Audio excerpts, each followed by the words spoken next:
Cerca Teleeuropa sul tuo Play Store o Apple Store e scarica la nostra app. Disponibile per tutti gli utenti Android e Apple. Ti aspettiamo! Adesso la cronaca con l'operazione Metauros condotta da polizia e carabinieri, 7 i fermi, tra cui l'ex sindaco di Villa San Giovanni. L'inchiesta ha svelato il condizionamento delle cosche sul sistema dei rifiuti nella piana di Gioia Tauro. Vediamo. Le mani dell''ndrangheta sul termovalorizzatore di Gioia Tauro è quanto emerso dall'operazione Metauros, condotta da polizia e carabinieri e coordinata dalla direzione distrettuale antimafia di Reggio Calabria.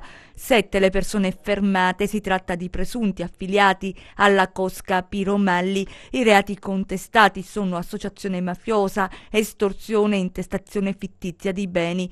Coinvolto nell'operazione l'ex sindaco di Villa San Giovanni, Rocco Lavalle, in carica dal 2010 al 2015. L'ex primo cittadino, secondo quanto emerso, sarebbe stato l'unico interlocutore delle cosche beneficiarie delle estorsioni imposte alle società che hanno gestito nel tempo l'impianto della città della Piana. In manette anche l'avvocato Giuseppe Luppino, ex presidente della società Piana Ambiente e consulente esterno dell'ufficio legale del commissario straordinario per l'emergenza rifiuti in Calabria. L'inchiesta Metauros ha svelato il condizionamento da parte della cosca Piromalli nella costruzione e nella gestione del termovalorizzatore di Gioia Tauro, l'unico presente in Calabria. Nell'ambito dell'operazione è stato anche eseguito il sequestro preventivo d'urgenza relativo alle quote azionarie di società operanti nel settore della depurazione e trattamento delle acque,